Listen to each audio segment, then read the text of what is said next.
Bahaushe ce zafin nema baya kawo samu, ba shi yake kawo samu ba, saboda arzikin a hannun wa yake, a hannun Allah yake. Allah shi ne mai bada arziki. Shi yasa in zaki roƙa ki roƙi Allah madaukin sarki. Allahumma rzuqna al-halala wa barik lana fihi wa ba'id bainana wa bainal harami kama ba'adta bainal mashriqi wal maghrib. Ya Allah ka azurta mu da halal ka sa mata albarka, ka nisantar da mu da haramun kamar da ka nisantar da tsakanin sama da ƙasa. In zaki roƙi arziki roƙi Allah, kuma kar ki fidda Allah ba zai baki ba. Allah shi ne mai bayarwa, shi ya san wa zai samu, shi ya san waye ba zai samu ba. Allah ka gafarta mana. To shi yasa Allah madaukin sarki yace lahu maqalidu samawati wal ard. Makullai mabudai na taskokin arzikin gaba daya hannun Allah yake. Duk sanda kika ji mutane na cewa kai ana cikin talauci a kasar nan, kai kasar nan ba kudi, a ba cikin talauci ake ba, ke ce kike cikin talauci. Ba kudi ne a kasar ba, ke ce baki da kudi. Akwai wanda tun da ya zo duniya bai taɓa samun kudi ba sai yanzu. Haka ne ko ba haka ba ne? Ni ke da na samu su. Tun da suka zo duniya ba su taɓa danna kan kudi ba sai yanzu wannan halin da ake ciki. Saboda wa ke bayarwa? Allah shi ke bayarwa. Sai Allah ce wallazina kafaru bi ayatin lahi. Waɗanda suka kafirce wa ayoyin Allah, Allah ya ce ulaika humul khasirun. Wanda su ne tababbu. Allah ka tsare mu daga tabewa. Sai Allah ya ce mai Allah rama, قل أفغير الله تأمروني أعبد أيها الجاهلون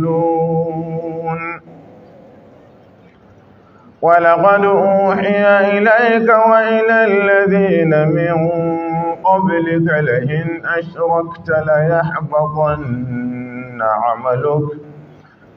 أشركت ليحبطن عملك ولتكونن من الخاسرين بل الله فاعبده وكن من الشاكرين.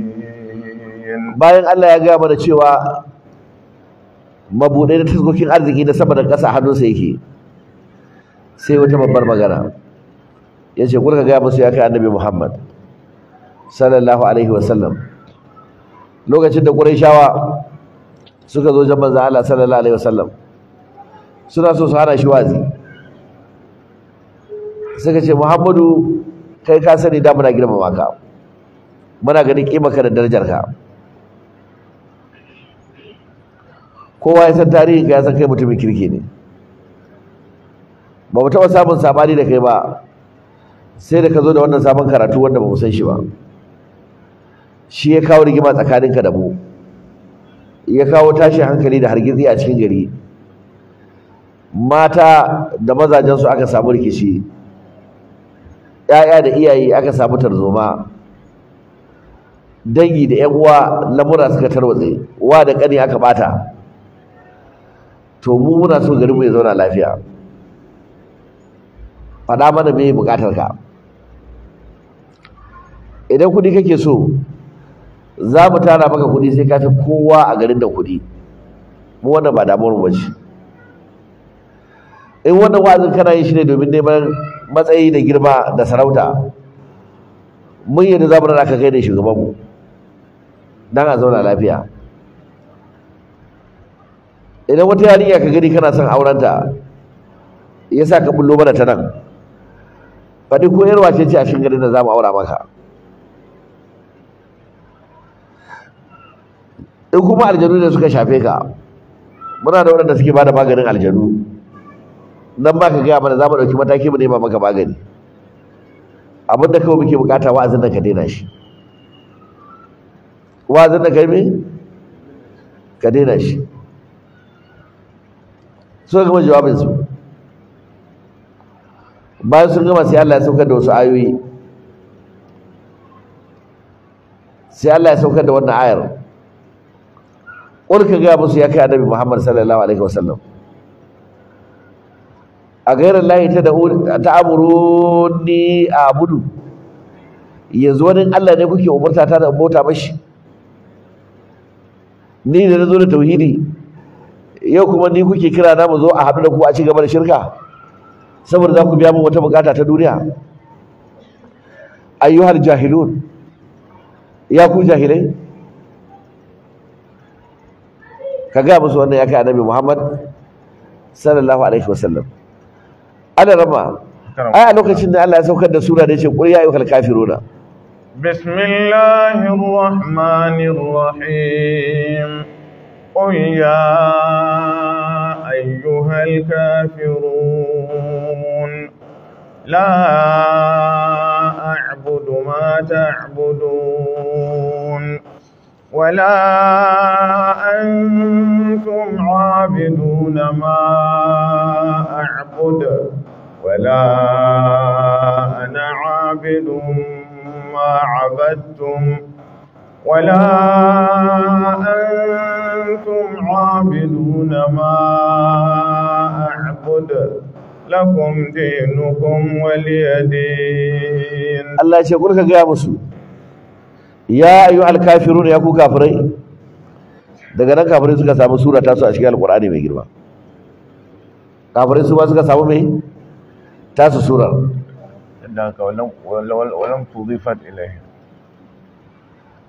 saboda sura ce da ta magana akan su da alakar su da annabi Muhammad sallallahu alaihi wasallam Allah rama ya ce domin aulakata su kuma ka kyajin gina musu ita Allah ce kurka gaya musu ya ayyuhal kafirun ya ku kafirai la a'budu ma ta'budu ba zan taba bauta abin da kuke bauta ba la a'budu ma ta'budu ba zan bauta abin da kuke bauta ba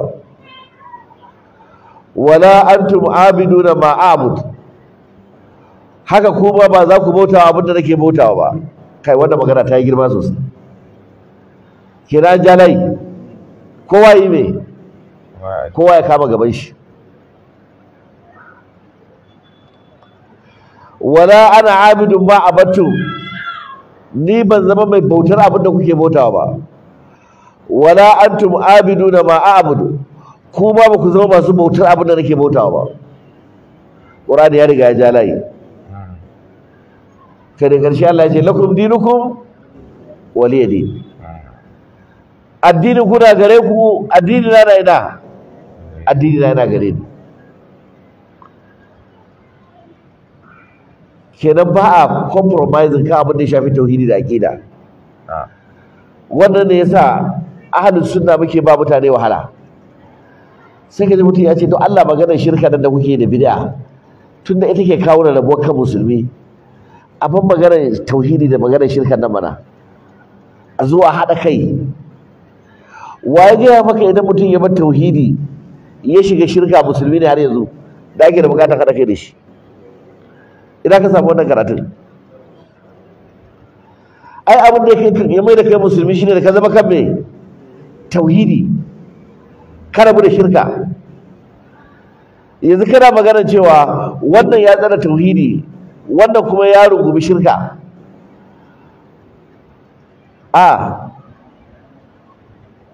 ba haka abinda islam ya yarda da shi idan za mu haɗa kai daidai ne mu haɗa kai amma haɗa kai din nan kada ya shafi abinda nake gani kuskure ya ce ba zan faɗa ba don a haɗa kai ko abinda kake gani kuskure ne ba za ka faɗa ba don a haɗa kai wannan ba sunan shi haɗin kai ba sunan shi haɗin baki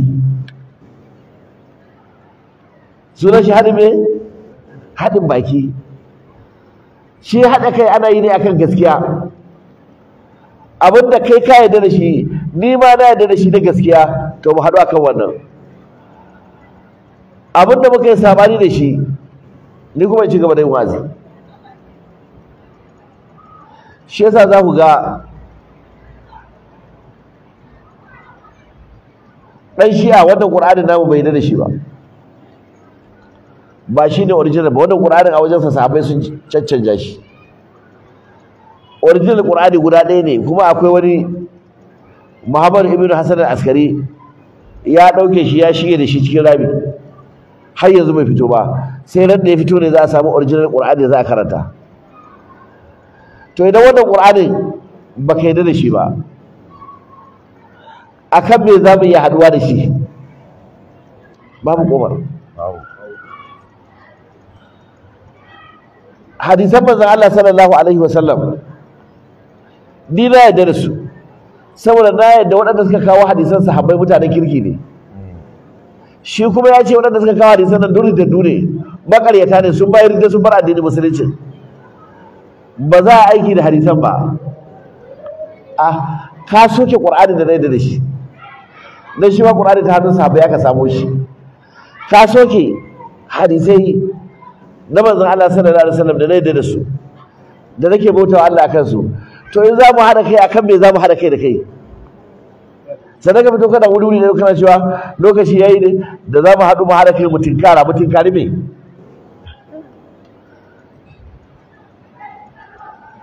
Yanzu ka samu ɗan dariƙar Tijjaniya, Qur'ani nan da na yarda da shi, ya yarda da shi ma ko bai yarda da shi ba? Ya yarda da shi. Ina za mu samu bambanci da shi watakila wajen fasara? Shi ya ce fasara biyu ce, akwai zahiri akwai baɗini, ni kuma in ce ba wani baɗini, zahiri ce. Amma dai Qur'ani mun ittifaki da shi ko mun ittifaki da shi ba? An samu ci gaba ko ba a samu ci gaba ba?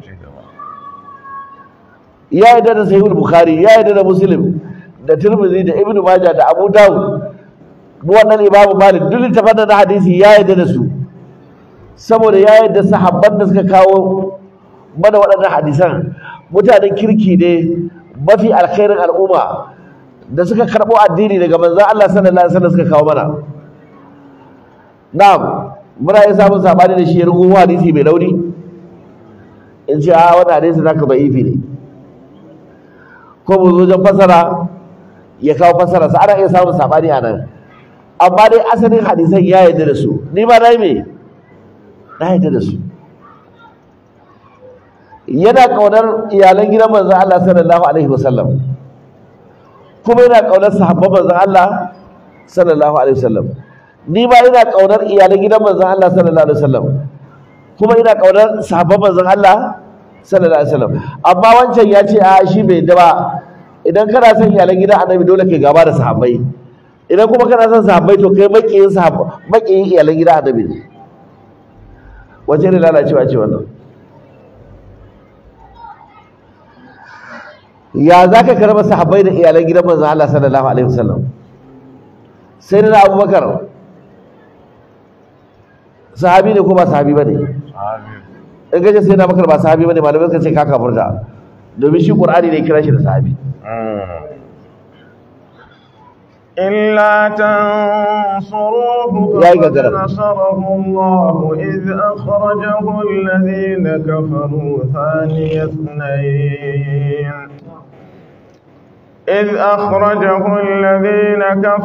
ثاني اثنين إذ هما في الغار إذ يقول لصاحبه لا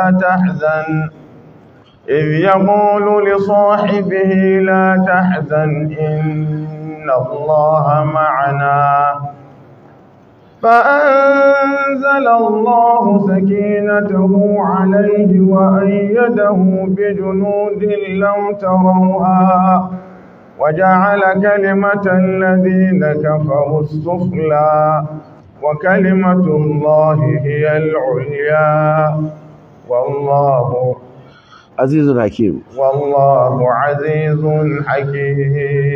إذ يقول لصاحبه يا عندك فدا وصحابinsa duk duniya ayyada sai da Abubakar da wannan ayar malamai suka ce kace sai da Abubakar ba sahabi bane ka kafirta. Na'am, to sai da Abubakar sahabi ne, amma annabi yana auren yar Aisha ko bai auren ta? Aisha yar waye? Abubakar. Yar sai da Abubakar.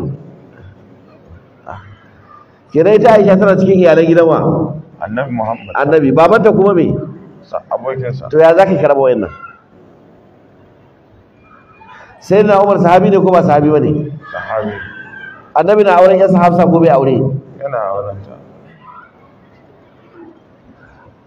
ai ta Hafsa da Aisha ba sa cikin iyalan gida ne, ka jiro matan ka ba sa cikin iyalanka. Kai akwai kin Allah fi da nan. Sayyidina Usman sahabi ne ko ba sahabi bane? Ya auri ƴaƴan manzon Allah sallallahu alaihi wasallam guda biyu. Aka bashi ɗaya tara su aka ƙara masa daya.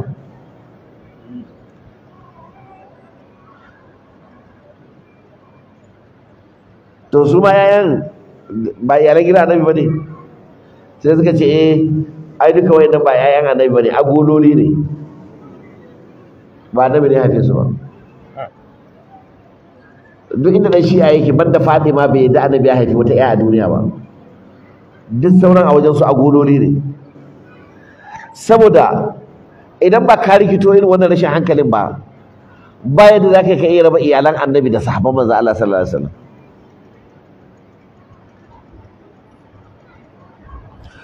Sayyidina Ali sahabi ne ko ba sahabi bane? Sahabi ne. Yarwa yake aure? Yar Annabi Muhammad sallallahu alaihi wa alihi wasallam. To ya zaka karaba? Shi Aliyu ai da ma dangin Annabi ne.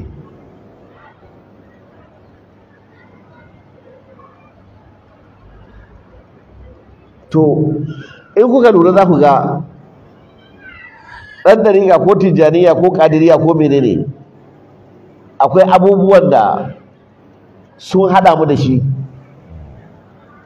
inda ana iya farawa daga wurin a matsa gaba a ga ko za a kai ga inda za a iya fahimci juna, ya gane sunna ya bi sunna ko kuma ci kawai gasa iska. Amma dai akwai inda daga nan za a fara. To dan shiya daga ina za ka fara? Daga Qur'anin bai da Qur'anin ba, hadisan bai da su ba, sahabban duka arnare a wajen shi. To ta ina za ka faru? Babu inda za ka fara. Kai Allah ka gafarta mana. Amin. Allah ya ce kurka gaya musu a gairar lahi ta'muruni a abudu ayyuhal jahilun. Ku saurara ku ji hadarin shirka da kuka gaba mu dauka kafa akan ta. Allah ya ce ya manzo Allah ka ga mutanen duniya duka. Wa laqad uhiya ilayka, haqiqa ayi wahayi zuwa gare ka kai manzo Allah sallallahu alaihi wasallam. Wa ila allazina min qablika, da wadanda suka rigaye ka annabawa da suka gabata. Me wahayin da aka maka aka musu? La in ashrakta, da kaddara annabi zaka yi wa Allah shirka, Allah ya sauka annabi ba zai wa Allah shirka ba. Annabi shine jagora masu tauhidi. Annabi shi ya koya wa duniya tauhidi da aqida. Amma kaddara za a tauna tsakuwa dan aba ya tsoro, mu ake so mu shiga hankalin mu. Allah ya ce bari mu fara da mai gidan gaba daya, mai gidan naku shine annabi Muhammad sallallahu alaihi wasallam, wanda duk duniya sama da ƙasa babu wanda Allah yake so kamar shi. Duk duniya da mutane da mala'iku da aljanu ba mai darajarsa, wanda yana gaba da annabi Adamu, yana gaba da annabi Ibrahim, yana gaba da annabi Musa, yana gaba da annabi Isa, yana gaba da annabi Dawud, yana gaba da annabi Sulaiman, yana gaba da Jibrilu, yana gaba da Mika'ilu, yana gaba da Israfilu. Duk mala'ikun Allah ba mai darajarsa. Na'am. Balle gaba garin mutane. Allah ya ce duk da wanda matsayin naka, la in asharakta, da za ka yi mun shirka in ji Allah, Allah ce la ya haɓa ɗan na amaluka, da Allah ya rushe duk aikin da ka aikata, duk aikin ka da ya lalace. Wala takunan na minar kasiri, da ka kasance cikin tababbu. Idan Allah zai gaya wa annabi wanda maganin annabi ya yi ma Allah shirka, me kike tsammani idan ni ko ke muka yi wa Allah shirka? Waye saura? An faɗo daga kan mai gida, waye saura? Ya Allah ya aka kake so a yi? Allah ya ce balillaha fa'bud. Bal ba magana shirka, ba zuwa kusa da ita. Allah fa'bud, Allah shi kare ka bauta mashi. Maf'ulun bihi al-muqaddam yufidu al-hasr. Ya kamata a fara jinkintar da object na sentence ɗin ya zo daga ƙarshe, subject na sentence ɗin ya zo daga farko, amma sai aka fara kawo object ɗin kamin a kawo wato subject na sentence ɗin, don a nuna maka an taƙaita magana an killace ta. Allah fa'bud maimakon fa'budillah, sai aka fara da wa Allah fa'bud, ka bauta masa shi kadai. Wato an keɓe godiya.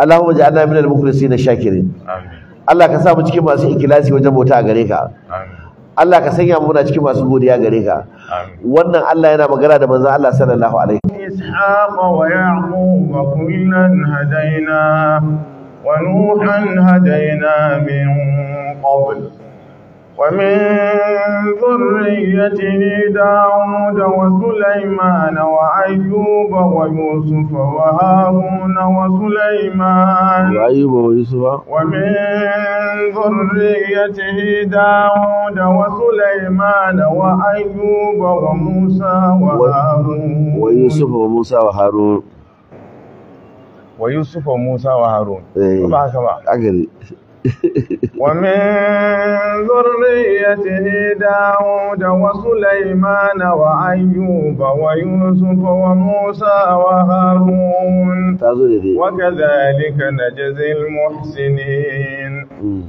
وزكريا ويحيى وعيسى وإلياس كل من الصالحين وإسماعيل واليسع ويونس ولوطا وكلا فضلنا على العالمين ومن آبائهم وذرياتهم وإخوانهم واجتبيناهم وهديناهم إلى صراط مستقيم ذلك هدى الله يهدي به من يشاء من عباده ولو أشركوا لحبط عنهم ما كانوا يعملون الله أكبر الله أكبر sura da ku ji maganar Allah ya ku bayin Allah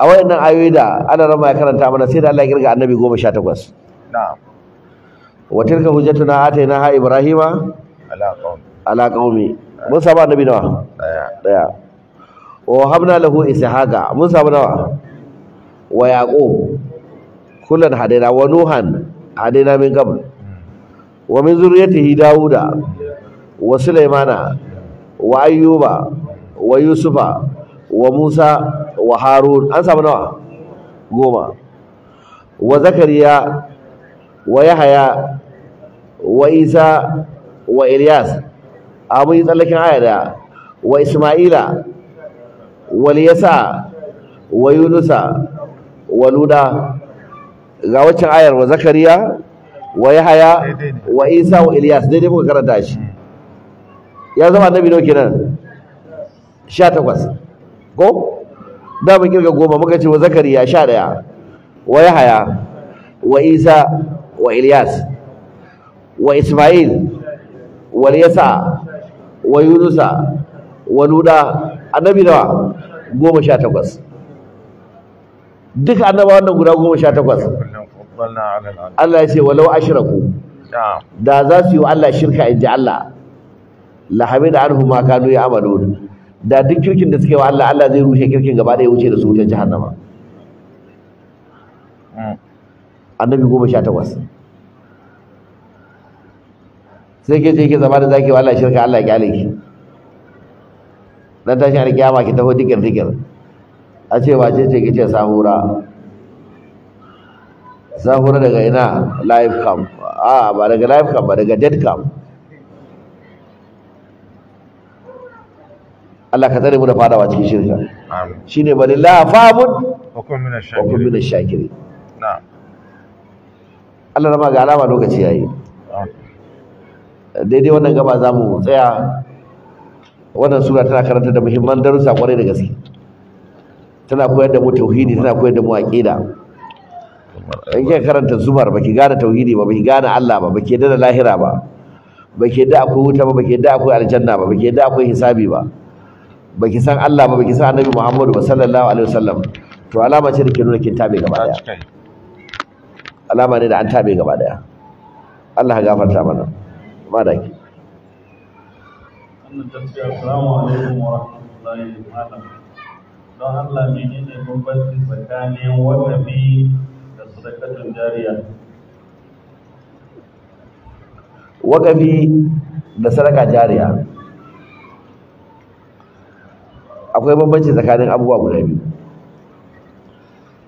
Idan aka ce sadaka jariya shine sadaka da kai don ka ci moriyarta bayan ka mutu, don ka ci moriyarta bayan ka mutu, ko ka dasa bishiya, ko ka gina masallaci, ko kai wani aiki na alkhairi da abin da kake bukata bayan ka mutu, ladan ta dinga samun ka ina, ta dinga samun ka a lahira. Ina fata fahimci wannan. Na'am, shi kuma waƙafi wani abu ne da kai da abin zai iya kawo kuɗi, zai iya kawo mai kuɗi. Sadaka jariya tana yi wa famfo ka jawo mutane a tarewa ruwa na shago, amma zai kawo kwandala, ko ta bishiya ka dasa a sha inuwa za ta kawo kuɗi, za a yi ta bauta a jikin na'am, zai kawo kuɗi bai za kawo kuɗi. Wannan da sadaka jariya ne. To amma da na gina wannan masallacin sai kuma na gina shaguna ko na gina gidajen haya, amma dai bambanci duk sanar mace wakafi za ku yi mamaki. Za ki samu makaranta da ɗalibai da suka kai ɗalibi 20,000 ko 30,000 suna karatu. Akwai primary, akwai secondary, har university, akwai duka a cikin makarantar. Saboda girmanta ba ɗalibin da ke biyan ko kwabo. Abincinsu a wurin za a ba su abinci kyauta, masu sa uniform a wurin za a ba su uniform kyauta, a ba su sabulu, a ba su kuɗin kashewa, a ba su littafi, a biya albashin malamansu, a ci gaba da maintaining ɗin wato hostel nasu da sauran aikace-aikace. Ina za a samu kuɗin wanda ya gina jami'ar ya je wani wuri ya gina wasu manya-manyan plaza da wasu manya-manyan hotel da wasu manya-manyan gine-gine za su kawo kuɗi, wannan kuɗaɗen da su za a zo a gudanar da wannan jami'a. Saboda haka jami'a sai dai ta yi bajet ɗinta ta tura kwamitin wakafi su yi vetin bajet ɗin, in sun gamsu da shi su ba da approval, a sake mata kuɗaɗen ta ci gaba da gudanarwa, yayin jama'a su ci gaba da samun ilimi. Da muna da irin wannan a Najeriya da yanzu mun ci gaba nesa ba kusa ba. Amma dai yanzu muna ta kokarin mu ga za a yi a farfado da irin wayannan ayyuka na alkhairi. Yaran mu da dama sun je su yi karatu yanzu. Na san wanda da ma su yi PhD akan wakafi a kasar Malaysia. Yaran mu na Najeriya kalla na sai yanzu guda biyu wanda sun riga sun gama. Dai kamar har ya zama assistant farfeso a kasar Malaysia.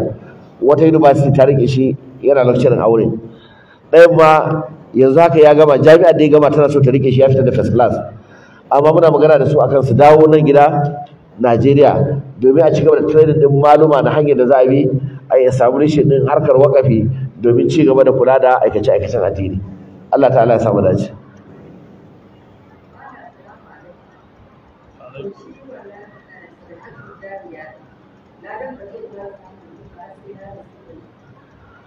Sadakatun jariya tun kana da dai zaka fara samun shi ba.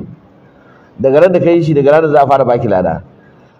An kira shi da jariya saboda yanzu kina da riga kina da samu, da kika mutu maimakon ladar ta tsaya sai kuma Allah ya ce ba za ta tsaya ba tunda abin yana nan, ta ci gaba da jariya, ta ci gaba da gudana. Ina fata mun fahimci wannan yadda abin yake kenan. Allah ya saka da alheri.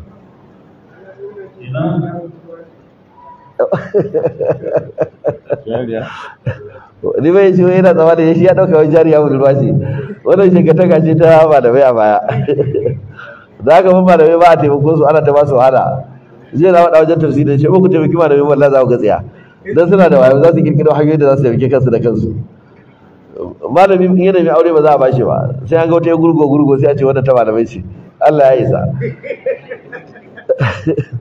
Zai ke faruwa sai suka samu wannan hadisi, idan kana so ka ci gaba da samun lada a lahira, abinda hadisi yace sadaqatun jariyatun, to sai suka dan canje wasalin kadan, maimakon sadaqatu jariyatun sai kuma sadaqatu jariyatin. Umar ka sallar ji sai ka dauka abin duka dai ne. In an ce sadaqatu jariyatun, jari abin da sifa da mawsuf ne, na'atu da man'ut. Shi yasa wasu nan suka zama iri daya. Sadaka ya sifa sadaka take wacce take gudana. Amma idan ka ce sadaqatu jariyatin, yanzu ya koma mudafin ne da mudafin ilayhi, ma'ana ta canja. Yanzu ya koma sadakar budurwa maimakon sadaka mai gudana. Saboda haka malami ya wuri da ido ya ja wannan hadisin ya murkushe kan hadisin ya ce ana nufin a sadaka da bulwa ce in kika yi babanki za a kai shi aljanna, uwar za a kai ta aljanna, dangin uwa guda 12 za su tafi, dangin uba guda 12, ƙannan amarya da yayunta da gogon amarya da ya fendo da ya gwargwar duk za su wuce aljanna. Ya wane ne kawai sai a samu yariya bata ji ba bata gani ba, kawai sai a ce an ba wani malami sadaka. In yarinya ta fashe da kuka ce ke ba a kuka murna ake yi, babanki zai tafi aljanna, wanki za ta tafi aljanna. Wallahi ba aljanna ba sai dai su samu aljanna, amma aljanna kan ba za su same ta saboda sun fara sadakar ki ba. Wannan ƙarya ne ba gaskiya ba ne. An gane wannan? Malaman suna suka zo suka gyara suka ce a daina wannan ciwaciwar. Ba a sadaka da mace ko kai waye ne sai ka biya sadaki, ko kai waye sai tana me sai tana son ka, ba haka kawai a ce an kawo maka budurwa sadaka ba. Na'am. Idan aka bayar da wakafi saboda mamaci, sai iyalansa za su iya amfani da wannan wakafi kamar mota ko gida ko gona? Duk sanda aka ce an ba da wannan wakafi to kudin shi wannan wakafin shi zai faɗi me za a yi da wakafin tun sanda yake da rai.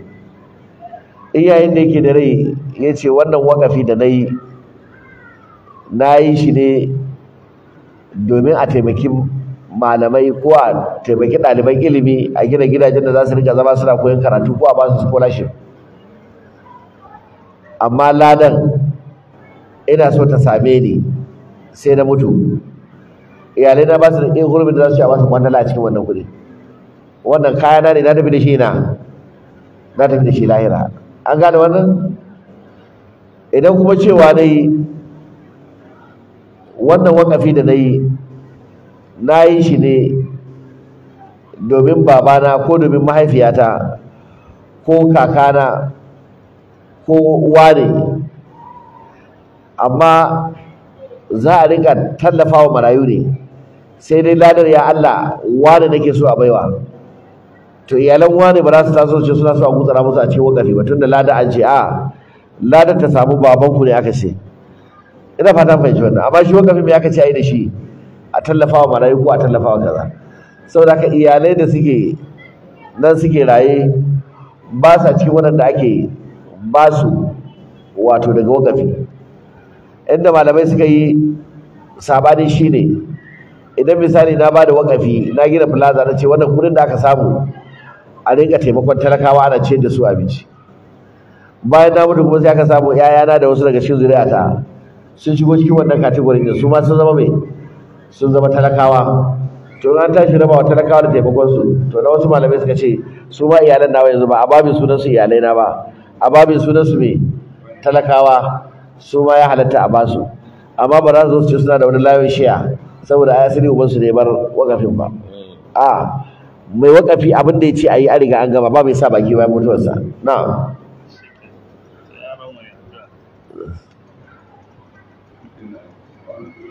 سبحانك اللهم وبحمدك نشهد أن لا إله إلا أنت نستغفرك ونتوب إليك. سبحان ربك رب العزة عما يصفون وسلام على المرسلين والحمد لله رب العالمين.